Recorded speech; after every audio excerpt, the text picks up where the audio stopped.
Oh, we already moved the entire trust fund yesterday. We only needed your signature because the bank still thought you were competent. I sat in the rose garden behind the Pacific Palisades house, the late afternoon sun warming the teacup in my hands. Earl Grey, 1 sugar, exactly the way I had taken it for 43 years. The scent of salt from the ocean mixed with the roses I had planted myself the year after Richard died. Peaceful. Quiet. Mine. Then the French doors opened. Cassandra stepped out first, heels clicking on the stone path. Julian followed, his white clinic coat still on, as if he had rushed straight from Beverly Hills. Both of them wore the same bright, practiced smile. "Mom," Cass said, voice light, almost musical. "We need to talk." I set the teacup down on the wrought iron table. "Of course." "Sit." They remained standing. Julian cleared his throat. "We already moved the entire trust fund yesterday, all $4.2 million. We only needed your signature because the bank still thought you were competent." The words landed like cold stones in still water. I felt them sink, one by one, into my chest. Cass tilted her head, blonde highlights catching the light. "It's for your own protection, Mum. The doctors agreed. Early signs of cognitive decline. We filed the mental incompetence petition this morning." "The attorney says it's airtight." I looked at my daughter. The same girl I had pulled from school at 9 years old when the ADHD diagnosis came. The same girl I had left board meetings for, missed promotions for, sold my stake in the company for. $4.2 million of my own money, quietly placed in a revocable trust so she and Julian could never worry. And now they were using it against me. Julian pulled out his phone and showed me the screen. Bank notification. Account frozen. My name still listed, but access denied. "Effective immediately," he added, as if reading the weather. "You'll stay in the guest room downstairs. Safer that way. No stairs. We've already moved your clothes." I stared at the phone. Then at him. Then at Cass. My voice came out even. "You forged the signature." Cass laughed, soft and pitying. "Mom, please, we had your power of attorney updated last year. You signed it, remember? After that little episode with the misplaced keys?" I remembered. I had misplaced nothing. They had staged the entire scene. Julian stepped closer. "This isn't personal. It's business. The clinic needs cash flow. Your trust covers the shortfall perfectly, and the house, well, we'll handle the title transfer once the court approves." I picked up my teacup again. The porcelain felt steady in my fingers. No shaking. "Good." "Business," I repeated. Cass nodded eagerly. "Exactly. You always taught me to be practical. We're just being practical." I took a slow sip. The tea had gone lukewarm, but I drank it anyway. Then I set the cup down with a soft click. "Practical," I said. "I see." Julian glanced at his watch. "We have a dinner reservation. The movers will finish your room by 8. Try not to make a scene, Eleanor. It only hurts your case." They turned to leave. Cass paused at the door. "Oh, and Mom, the new platinum card arrived. Thank you. The black one was getting a little dated." The French doors closed behind them. I sat there until the sun dipped below the palms. The garden grew dim. Somewhere inside I heard furniture being shifted. My furniture. In my house. I opened my phone. The banking app stared back at me, red lock icons everywhere. 4.2 million. Gone. Just like that. But not quite, because 12 years ago, when I sold Vosmed Systems for 18.7 million, I hadn't put everything into that trust, not even close. I stood up, brushed a rose petal from my sleeve, and walked inside. The guest room downstairs smelled of fresh linen and someone else's perfume. My clothes hung neatly in the small closet. My jewelry box was missing. So was the small leather portfolio that held the original trust documents. I sat on the edge of the narrow bed and opened the nightstand drawer. Inside lay a single envelope. I opened it slowly. What I found inside would change everything. I stood in the narrow guest room that used to be my storage space for holiday decorations, the envelope still in my hand. The paper felt heavier than it should. Inside was a single sheet. Bank statement, dated 3 days ago. My main operating account, the one they didn't know existed, showed a balance of $287,000, untouched. A second page listed every transfer Julian had made from the trust in the last 14 months. Clinic rent, $48,000. New equipment lease, $112,000. Cass's content creation expenses, $237,000. Handbags, first-class flights to Mykonos, a deposit on a Malibu listing, all itemized in neat black ink. I folded the pages once, twice, and slipped them into the inner pocket of my cardigan. Upstairs, laughter floated down. Cass and Julian were celebrating. Champagne glasses clinked. I walked to the small desk by the window and opened my laptop. The Wi-Fi password had already been changed, of course. I used the cellular hotspot on my phone instead. Signal weak, but enough. First email, to Daniel Whitaker, my corporate attorney from the Vosmed days. Subject line, urgent, fiduciary breach.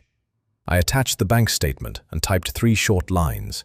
Daniel, they moved $4.2 million yesterday. Mental incompetence petition filed. House title next. Need counsel immediately. Eleanor Voss. Send. Second call. To my old banker at Wells Fargo Private Bank, Margaret Cho. She answered on the second ring. Eleanor, it's been years. Margaret, my trust account has been drained, frozen. I need every statement from 2018 onward, digital and hard copy, overnight if possible. A pause. I'll pull them myself, but Eleanor, the joint holders listed a recent medical opinion. I know. Send the statements. I hung up. Footsteps on the stairs. Cass appeared in the doorway, still holding a half-full flute. Her cheeks were flushed. Mom, you should come up. We ordered sushi from Nobu. Julian wants to show you the new clinic renderings. I closed the laptop. I'm tired. She stepped inside anyway. You can't just hide down here. It looks bad for the petition. The attorney said cooperation helps. I looked at her, really looked.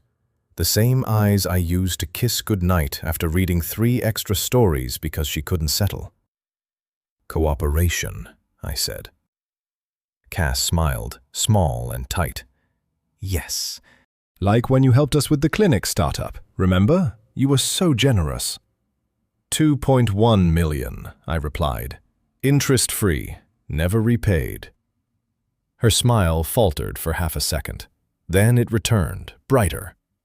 That was family, Mom, not a loan. I stood up. Family. She set the champagne flute on the dresser. Exactly, which is why we're protecting you now. You're 70 soon. Things slip. We've seen it with Julian's mother. Margaret Harrington, the oil widow who still controlled every dime of her late husband's estate with an iron fist. I walked past Cass to the door. I'm going for a walk in the garden. It's dark.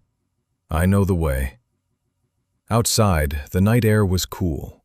I paced the stone path between the roses, counting steps to steady my breathing. 112 steps to the back gate. Back again. My phone vibrated.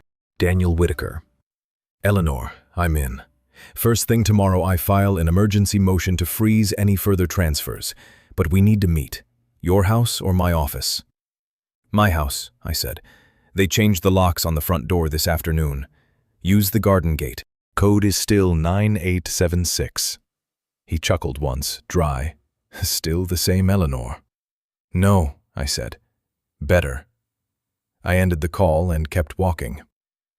Inside, the laughter had stopped. Julian's voice carried through an open window. She'll sign eventually. The judge loves family unity cases. Once the house is in our name, we list it. Pacific Palisades prices are insane right now. 3.8 minimum. Cass answered softer.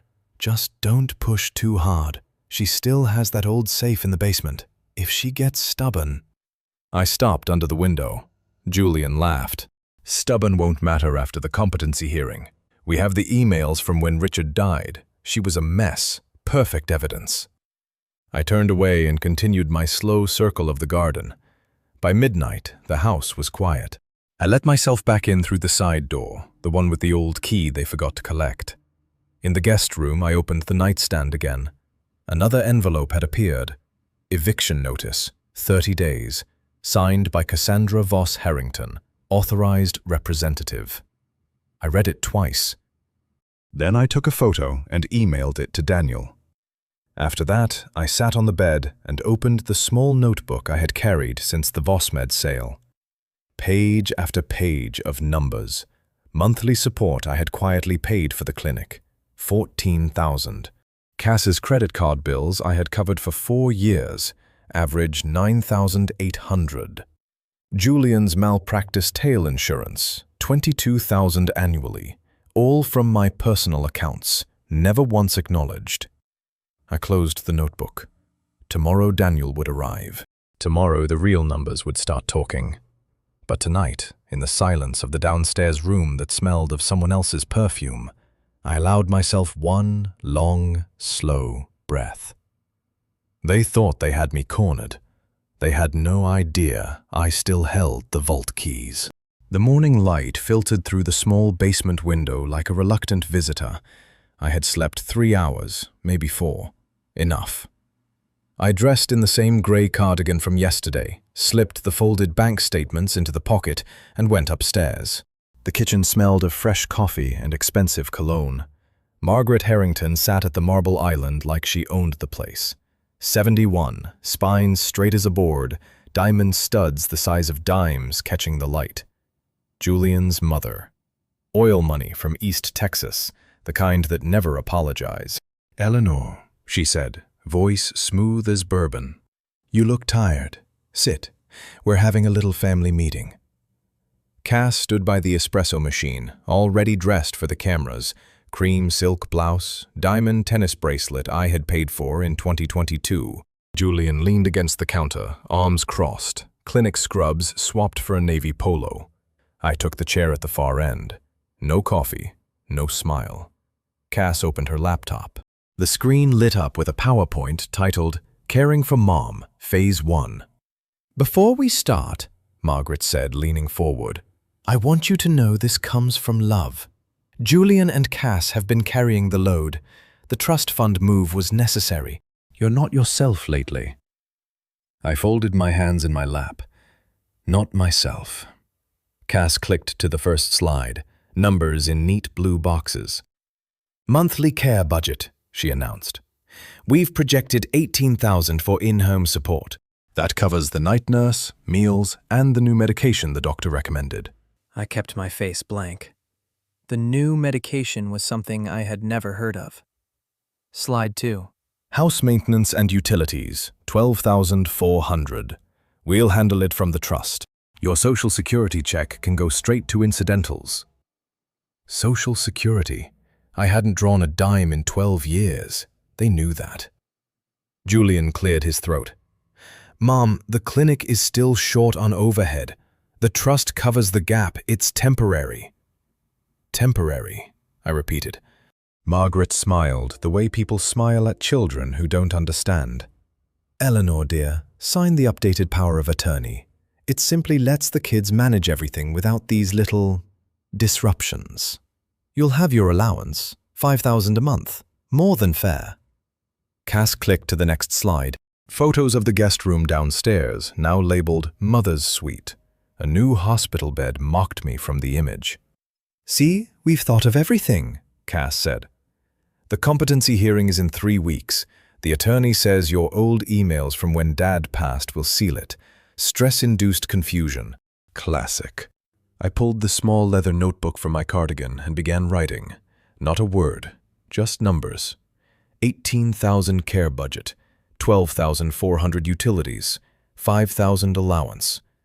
All of it from the $4.2 million they had already taken. Margaret watched me write. Good. Documenting things helps the court see you're trying. I closed the notebook. Cass kept talking, voice bright. Once the house title transfers, we can downsize for you. A lovely one-bedroom in Santa Monica, ocean view. Julian's friend has a unit coming up. Downsize. In the house I bought outright in 2018 with proceeds from Vosmed, title in my name and Cass's only because she cried about family legacy. I stood up slowly. I need a moment. No one stopped me. Downstairs in the guest room, I opened my laptop again. Cellular hotspot. I logged into the small brokerage account they had never known about, $287,000 from the Vosmed sale, parked quietly since 2019 under a separate LLC. I transferred $75,000 to a new high-yield account at a different bank. No joint holders. No paper trail they could touch. It took 4 minutes. Then I called Daniel Whitaker. Daniel, they're presenting a PowerPoint. $18,000 a month for care. House title next. Power of attorney push this morning. His voice was calm steel. I filed the emergency motion at 7. Bank statements are en route. Eleanor, whatever they show you today, photograph it. Every slide. Already did. I ended the call and walked back upstairs. They were waiting. Margaret held out a single sheet of paper. This is just a formality, she said. I took it. Eviction notice. 30 days. Signed by Cassandra Voss Harrington as authorized representative under revocable trust. Addressed to me. Demanding I vacate the Pacific Palisades property I had paid for in full. Cass spoke first. The attorney said it protects everyone. If you fight the competency, we have to show we tried reasonable accommodations. Julian added, we can extend it to 60 days, if you cooperate. Margaret's smile never reached her eyes.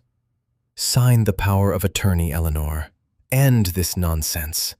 You raised a smart daughter. Let her handle it. I folded the eviction notice once. Twice. Slipped it into the same pocket as the bank statements. Then I looked at each of them in turn. Cass, Julian, Margaret. No tears, no raised voice. I simply said, I see the numbers now. Cass blinked. What? I turned toward the stairs. Behind me, Margaret's voice followed, low and amused. She'll come around. They always do. I closed the guest room door. $75,000 already safe. The rest of the vault still waited. But the clock on that eviction notice had just started ticking. I spent the next 2 days playing the perfect widow. Quiet, cooperative, broken just enough to keep them smiling. I signed the updated power of attorney at the kitchen island while Cass hovered with fresh coffee. The document was 3 pages of legalese. I read every line. Then I signed exactly where they pointed, my hand steady. Smart choice, Mom, Cass said, sliding the papers into a leather folder. The attorney will file this afternoon. It just gives us authority for the small stuff, bills, appointments, nothing major. Nothing major, I echoed. Julian watched from across the room, arms folded. See, family first. We'll make the transition smooth. I nodded once. Inside my cardigan pocket, my phone recorded the entire conversation, audio only, clear as crystal. That same afternoon, I made 2 calls from the garden, voice low behind the rose hedge. First to Daniel Whitaker. Daniel, I signed the power of attorney, the harmless version. They think I'm folding. Good girl, he said. It buys us time. Their motion is still frozen by my emergency filing. Now we hit them with discovery. Second call, to a private investigator whose name I remembered from the Vosmed days. Lucas Reyes. Discreet. Expensive. Worth every cent. Lucas, I need eyes on my daughter and son-in-law, 24/7. Bank cards, real estate searches, emails, if you can reach them legally. Focus on the house title and any Malibu listings. "48 hours turnaround for the first report," he answered. "Wire 20,000 to the usual account." I transferred it from the hidden brokerage before the sun went down. The house felt different now, lighter, as if the walls knew I had drawn my own line. 2 mornings later, Lucas's encrypted report landed in my inbox while I sat at the small desk downstairs. I read it twice. Cassandra had toured 3 Malibu properties the day before. One was a 5-bedroom oceanfront listed at $6.2 million. She had pre-qualified using the Pacific Palisades house as collateral. Julian had signed the loan application. Both used the trust fund balance as proof of liquidity. Attached were screenshots. Cass's Instagram stories, geotagged at a cliffside estate. Caption: "New chapter loading." I saved every file to the USB drive I kept in the nightstand. Then I called my old banker again. "Margaret, I need every statement from the trust and my personal accounts, 2018 through yesterday, PDFs and certified hard copies. Overnight courier to the Garden Gate address." "Already pulled and sealed," she said. "The joint activity is extensive. You'll see the pattern." The courier arrived at dusk. 3 thick envelopes. I carried them downstairs, locked the door, and spread the pages across the bed like a map of betrayal. Line after line. 2,900 transferred to Cass's personal Amex every month since 2021. 48,000 to Julian's clinic landlord in a lump sum last quarter. 1.1 million wired to a shell company in Nevada titled Harrington Wellness Partners. Julian's signature. My money. I circled the offshore transfers in red pen. Then I photographed each page and sent them to Daniel. By 11 that night, the house was silent. I sat in the dark, cardigan around my shoulders, reviewing the numbers one last time. The guest room door opened without a knock. Julian stepped inside. He wore a black hoodie and sweatpants, hair still damp from the shower. In his hand, he carried a single sheet of paper and a pen. "Eleanor," he said softly, closing the door behind him. "We need to talk. Alone." I didn't stand. I simply looked at him. He sat on the edge of the narrow bed, too close. "This has gone far enough. Cass is stressed. The competency hearing is in 2 weeks, but we can make it all go away." I waited. He slid the paper toward me. A simple agreement. 1 paragraph. "In exchange for $500,000 wired tonight from the trust, I would drop all objections, sign the house title transfer, and move to the Santa Monica unit without protest. Cash in your new account by morning," he said. "No lawyers, no hearing. You keep your dignity. We keep the family intact." I read the paragraph. 500,000. I looked up at him. The same man I had funded through residency, through his first failed practice, through the Beverly Hills lease. 500,000, I said. He nodded quickly. "One time, clean break. You'll never want for anything again." I folded the paper once, then I spoke, voice low and even. "You drained $4.2 million. You forged medical opinions. You filed eviction papers on the house I paid for in cash. And now you want to buy my silence for 500,000. Julian's jaw tightened. "It's generous, Eleanor, under the circumstances." I stood up slowly. The room felt smaller with him in it. "Leave the paper," I said. He hesitated, then placed it on the nightstand. As he reached the door, I spoke again. "Julian," he turned. "Tell Cass the Malibu tour was a nice touch. Ocean view looks expensive." His face went still. The color drained in the low light. I smiled once, small, cold. He closed the door without another word. I waited until his footsteps faded upstairs. Then I picked up the agreement, photographed it, and added it to the USB drive. 500,000. They were negotiating now, which meant they were afraid.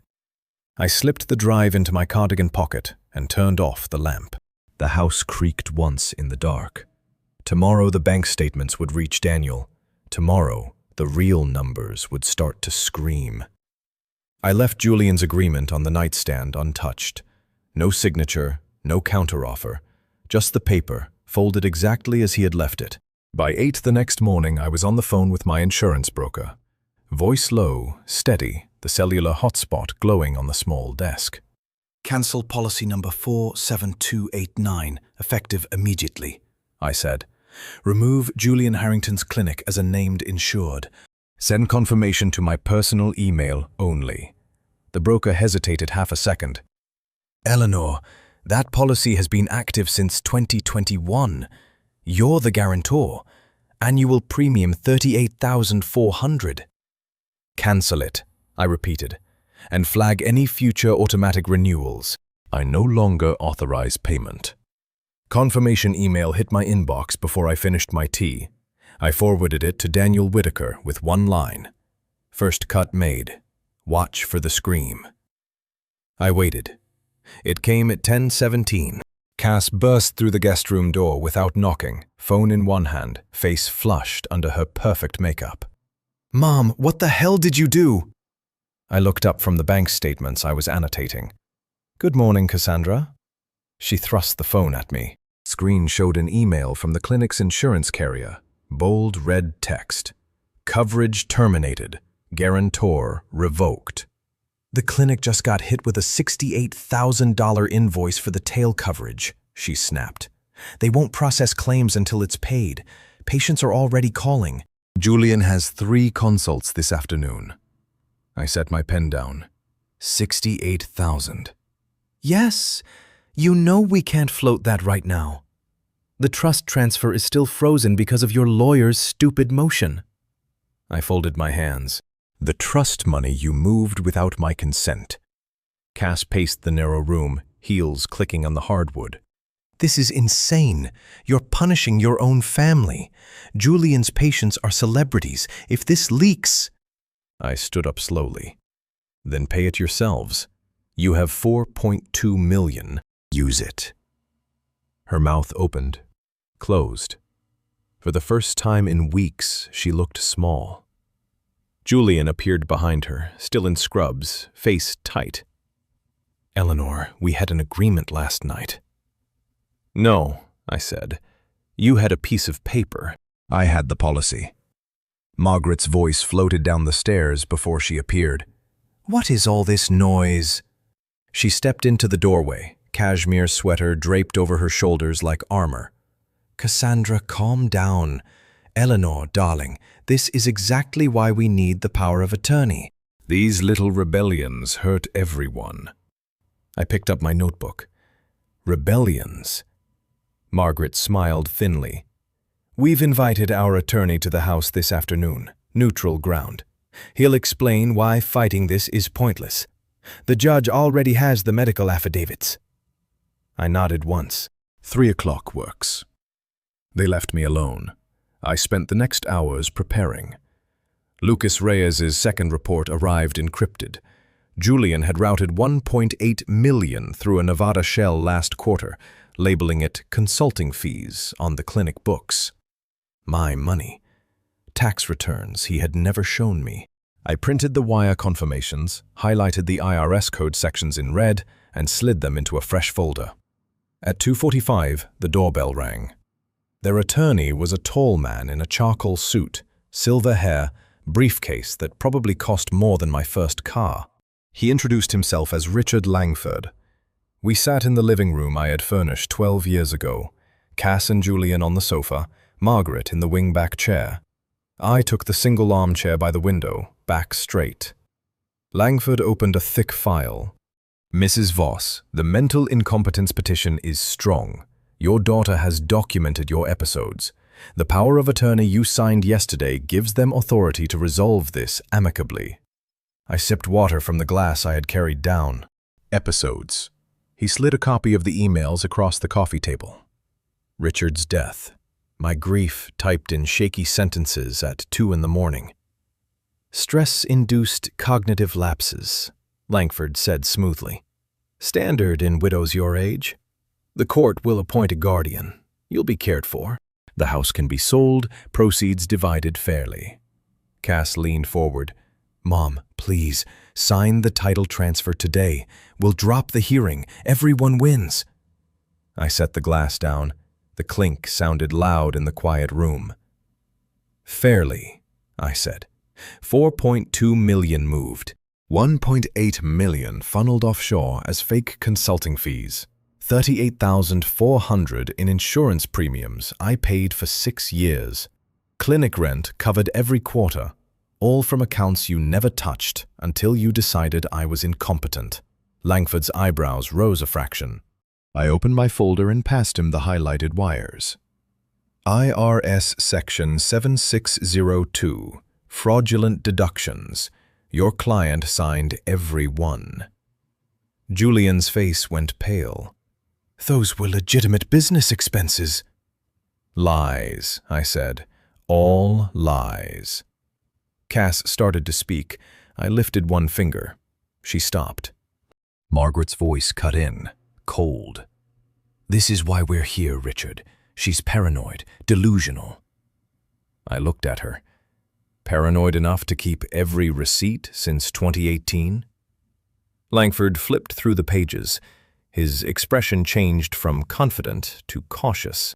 We'll need time to review, he said finally. I stood up, meeting over. As they filed out, Cass turned back. You're making this ugly, Mom. The hearing is set, 3 weeks from today. You'll lose everything. I closed the door behind them without answering. Upstairs, their voices rose again, urgent. Panicked, I walked downstairs to the guest room, opened the nightstand, and pulled out the small leather portfolio I had kept hidden since the day they moved me down here. Inside lay the original trust documents, the ones with the irrevocable clauses they had never read carefully. My phone buzzed. New email from the court. I opened it slowly. Official notice. Mental incompetence hearing scheduled for exactly 3 weeks from today. Time 9 a.m. Department 47. I read the date twice. Then I saved the email, forwarded it to Daniel, and sat back against the headboard. 3 weeks. Plenty of time to make sure every number told the truth. The courtroom in Department 47 smelled of lemon polish and old paper. 9 a.m. sharp. I sat at the plaintiff's table in a simple navy dress, the one I had worn to board meetings 15 years ago. No jewelry, no tremor in my hands. Daniel Whitaker sat to my right. Beside him was Sarah Klein, the litigator he had brought in for exactly this. Sharp cheekbones, gray suit, eyes that missed nothing. She had reviewed every page I sent. Across the aisle, Cass and Julian flanked their attorney, Richard Langford. Margaret Harrington sat directly behind them, pearls tight at her throat. Cass kept glancing at her phone. Julian's knee bounced under the table. The judge entered, Honorable Maria Delgado. She nodded once. Preliminary hearing on the petition for conservatorship of Eleanor Voss. Mr. Langford, you may begin. Langford stood. Your Honor, the evidence is straightforward. Mrs. Voss suffered profound grief after her husband's passing 12 years ago. We have emails from that period showing confusion, disorientation, and poor financial judgment. Combined with recent behavior, revoking insurance on her son-in-law's clinic without notice, this demonstrates she is no longer competent to manage her affairs. He passed a binder to the clerk. Exhibit A, emails dated 2014. Exhibit B, affidavit from a board-certified geriatric psychiatrist who reviewed the file. I kept my face blank. The emails were mine, written at 3 a.m. when the house felt too large and the bed too empty. I had never hidden them. They had simply waited for the right moment. Sarah Klein rose. Your Honor, may I respond? Delgado waved a hand. Proceed. Sarah placed 2 thick binders on the bench. These are not grief emails, Your Honor. These are bank statements, certified, from Wells Fargo Private Bank, 2018 through last month. She opened the first binder. $4.2 million transferred from Mrs. Voss's revocable trust into accounts controlled solely by Cassandra Voss Harrington and Julian Harrington.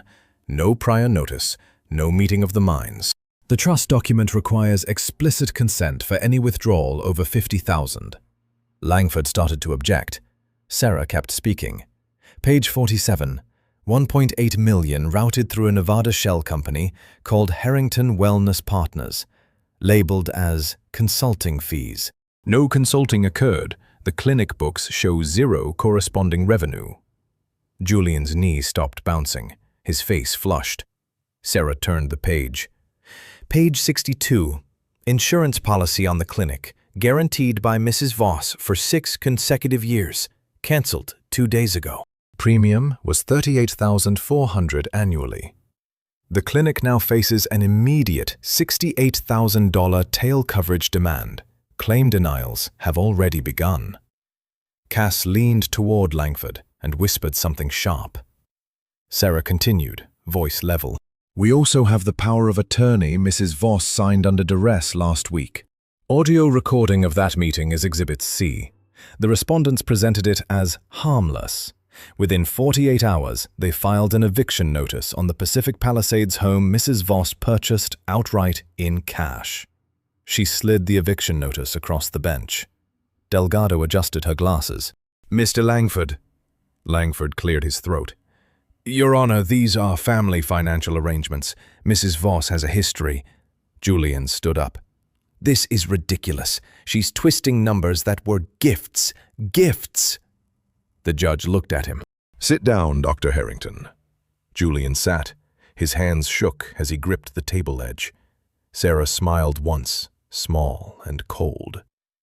Gifts do not require offshore routing, Your Honor. Nor do they require forged medical opinions. The psychiatrist's affidavit relies on the same emails the respondents cherry-picked. We have the full email archive. Mrs. Voss managed an $18.7 million company sale in 2019 while dealing with that grief. Her financial decisions were precise. She placed one final document down. Last exhibit. The hidden brokerage account holding $287,000, untouched by the respondents because they never knew it existed. Mrs. Voss moved $75,000 of it into a separate protected account the day after the trust was drained. That money is now funding this defense. The courtroom stayed quiet. Delgado flipped through the binders. I see significant discrepancies. The court will order a full forensic accounting. The preliminary conservatorship is denied pending the final hearing. No further transfers from any account bearing Mrs. Voss's name without explicit court approval. She banged the gavel once. Cass's mouth opened. No sound came out. Julian looked like he might be sick. I stood up slowly. Sarah touched my arm. Well done, she said under her breath. We walked out together. The hallway smelled of rain coming through an open window. Margaret Harrington stepped in front of me before I reached the elevator. She moved fast for 71. Her hand closed around my wrist, light but firm. You think you're winning? She whispered. Her breath smelled of mint and money. We have one final move. She released me and walked away without another word. I watched her go, heels clicking down the marble corridor. One final move. I pressed the elevator button. The doors opened. Whatever it was, I would be ready. I stepped out of the elevator into the underground parking garage, the concrete cool under my shoes. Sarah Klein walked beside me, heels echoing. Daniel followed, already on his phone confirming the court order. Temporary win, Sarah said, but they'll regroup fast. Langford's team is filing an emergency motion to sell the house this week. They're claiming the Pacific Palisades property is at risk under the pending conservatorship. I stopped at my car. Sell my house? Daniel nodded once. They're accelerating. Margaret Harrington made a call to the judge's clerk this morning. Old Texas money talks. I unlocked the door. Let them file. The drive home took 23 minutes. I used every second to breathe. No radio, just the numbers running through my head like a ledger I had memorized. 4.2 million drained, 1.8 million offshore, 38,400 in cancelled insurance. The house looked the same when I pulled into the driveway. Roses still blooming, ocean still glinting beyond the palms, but the front door stood open. Cass and Julian were in the living room with two strangers in dark suits. Movers. Boxes already stacked by the grand staircase. Cass turned when she heard my footsteps. Her eyes were red, not from crying yet, from rage. "You're early," she said. "The hearing was supposed to buy us time." Julian held up a fresh court document. "New filing. Motion to partition and sell. The house is community property under the trust. Judge Delgado granted an expedited hearing. 10 days. One of the movers lifted a box labeled Master Bedroom Linens. My linens. I set my purse on the entry table. 10 days. Margaret stepped out of the kitchen, coffee cup in hand. "It's for the best, Eleanor. The equity will be divided fairly. You'll get your share after the competency is confirmed. A nice condo, no more stairs." I looked at the stack of boxes, then at the document in Julian's hand. "Fairly," I said. Cass's voice cracked. "Stop repeating everything. You're doing this on purpose." The clinic lost 2 patients today because of the insurance mess. Julian's license review board is asking questions, all because you cancelled a policy you promised to keep. I walked past them into the dining room. The long table still held the silver tray I had used for tea. I sat down. Sarah had prepared the counter papers. I pulled the folder from my bag and laid it open. "Julian," I said quietly, 1.8 million transferred to Harrington Wellness Partners on March 14th last year. Your signature, labeled consulting. No invoice, no services rendered. The IRS calls that fraud. He laughed once, sharp. "You're bluffing." I slid the wire confirmation across the table. Certified copy, red highlights. Cass snatched it. Her hands shook. "This is old. This is..." "Current," I finished. "And Exhibit D in the countersuit my team filed 30 minutes ago. Fiduciary breach, fraudulent conveyance, demand for full restitution plus treble damages." Julian's face went gray. Margaret set her coffee down hard. "You're destroying your own daughter." I looked at Cass. I funded the clinic. I funded the lifestyle. I funded the lies. And you filed eviction papers on the house I bought with cash from a company I built while you were still in school. Cass's eyes filled. The first real tears I had seen in years. Not the performative ones for Instagram. These were raw. "Mom," she whispered. I stood up. "The countersuit is filed. The house stays mine until the final ruling. The movers can leave now." The 2 men in suits looked at Julian. He nodded once, defeated. They set the boxes down and walked out. Cass sank into a chair. Tears slipped down her cheeks. "I didn't think you'd fight like this." I didn't answer. Julian tried one last time. "We can still settle. Drop the countersuit. We'll return 2 million. Keep the rest quiet." I picked up the court document they had brought. I tore it in half, slowly. The sound was clean. 10 days, I said. We'll see each other in court. They left the room. Margaret first, spine rigid. Julian next, shoulders slumped. Cass last, wiping her face with the back of her hand. The house fell quiet. I walked downstairs to the basement. The air was cooler here, dust motes floating in the single shaft of light from the high window. At the far wall stood the vault.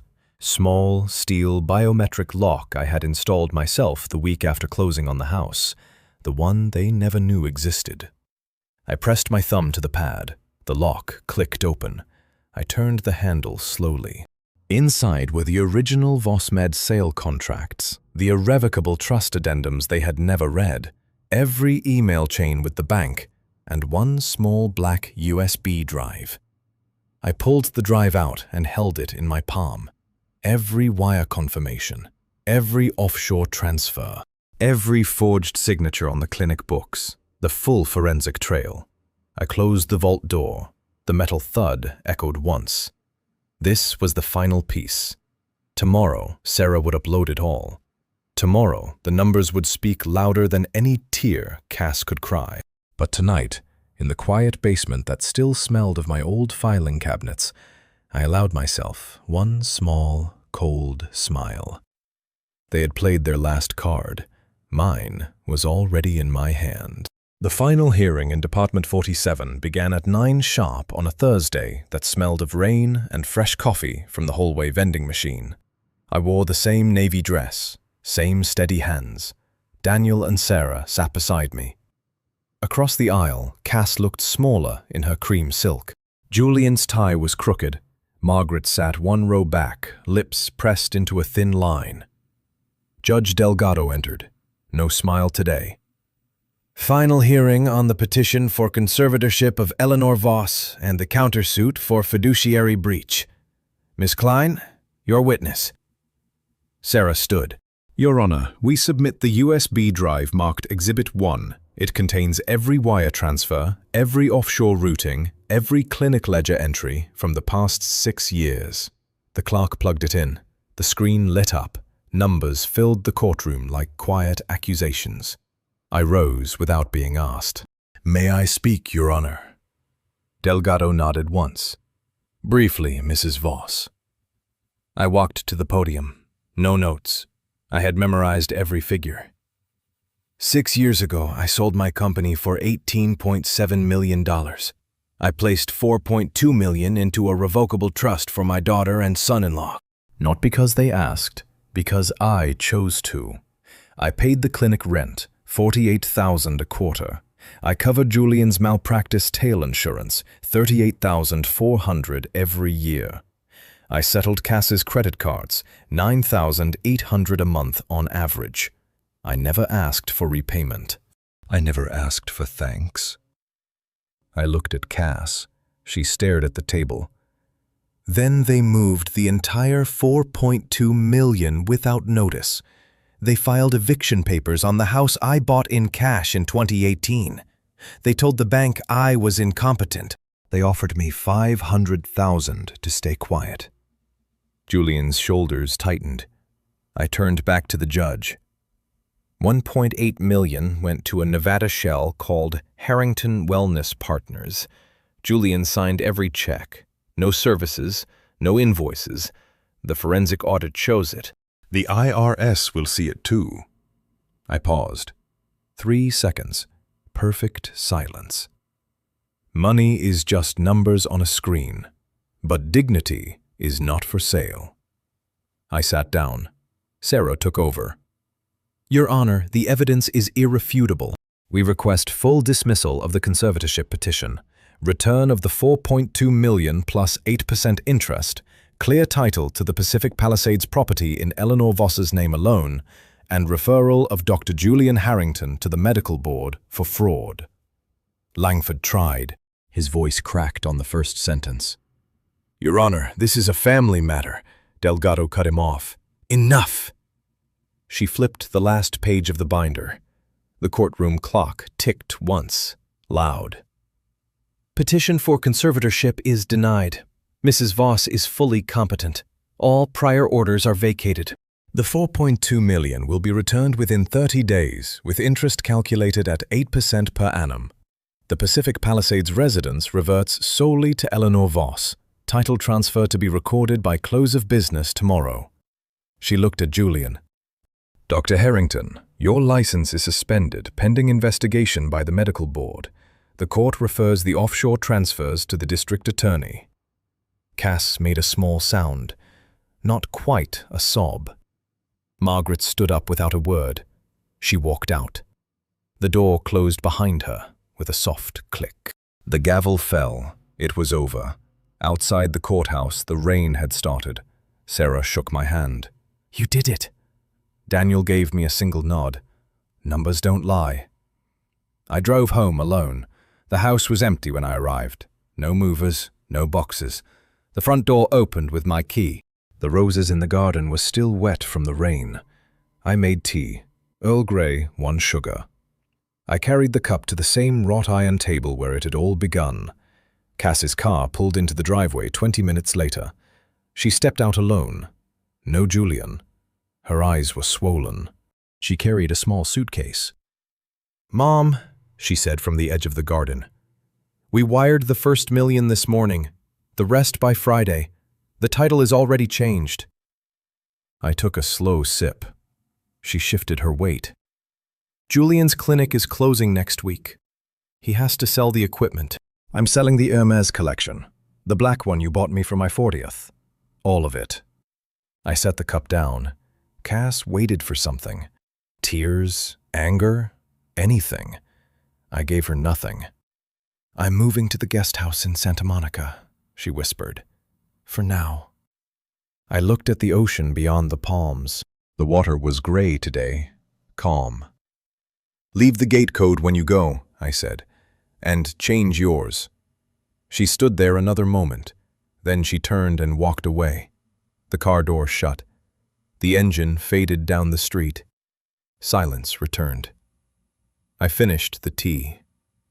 That evening I called the security company. New codes on every door, new biometric for the vault. I cancelled the old joint accounts, closed the trust, and opened 3 new ones in my name only. I sat in the rose garden until the stars came out. No calls, no texts, no more PowerPoints, no more offers of $500,000 for my silence. I had my house, I had my numbers, I had my quiet. And that was enough. Money never bought them dignity, but silence and financial independence bought me everything. If this story moved you, if you've ever been pushed to the edge by the very people who should have protected you, tell me in the comments what you would have done with that final USB drive. Drop a like if you believe numbers speak louder than tears, and subscribe. The next chapter might be yours. 3 months later, the roses had bloomed again, fuller than before. I sat at the wrought iron table with my Earl Grey, 1 sugar, the teacup warm between my palms. The garden gate was locked. The biometric codes had all been changed. The house was mine alone, title recorded clean at the county clerk's office 2 days after the final ruling. The bank had wired the full $4.2 million back into my new accounts, plus interest. $348,000 in additional funds.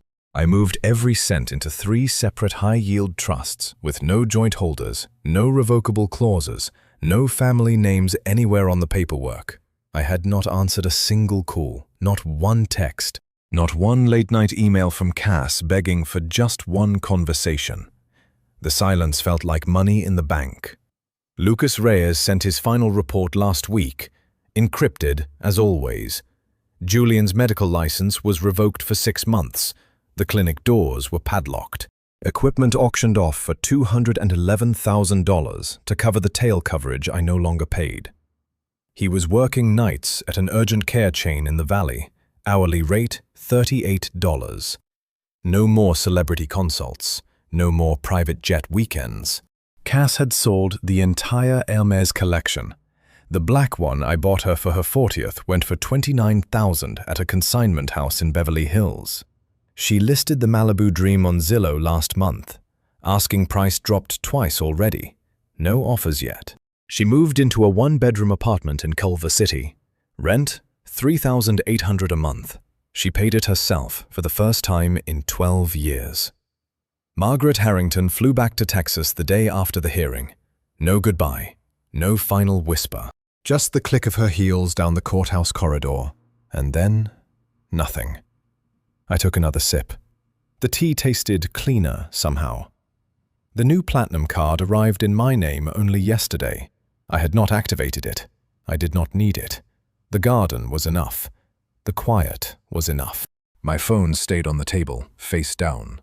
No notifications, no urgent family meetings, no PowerPoint slides about caring for Mom. I stood up and walked the stone path.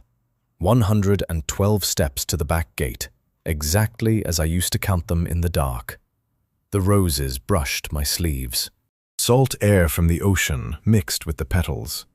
I stopped at the vault door in the basement on my way back inside. I did not open it. I no longer needed to check the numbers. They were safe. They were mine. Upstairs, I opened the master bedroom windows wide.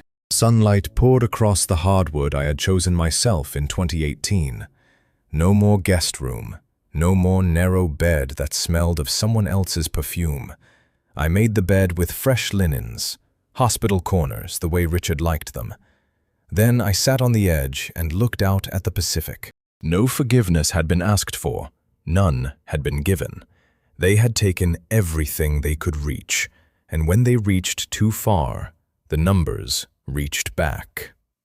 I closed my eyes for one slow breath. The house settled around me. Pipes hummed softly. The security system gave its quiet, nightly chirp. Everything in its place. I walked downstairs, poured another cup of tea, and carried it to the garden once more. The sun was setting now, painting the water gold. Cass would probably never understand. Julian would blame the system, the judge, me, anyone but the offshore wires with his own signature. Margaret would simply move on to the next family fortune. That was their problem now. I lifted the cup. To the numbers. To the quiet. To the woman who finally chose herself. If this story stayed with you, if you've ever watched someone you loved turn your generosity into a weapon, tell me in the comments what you would have done the day they handed you that eviction notice. Drop a like if you believe silence and a solid bank statement are the strongest revenge. And subscribe, because the next time someone tries to drain what you built, you'll already know exactly how the story ends.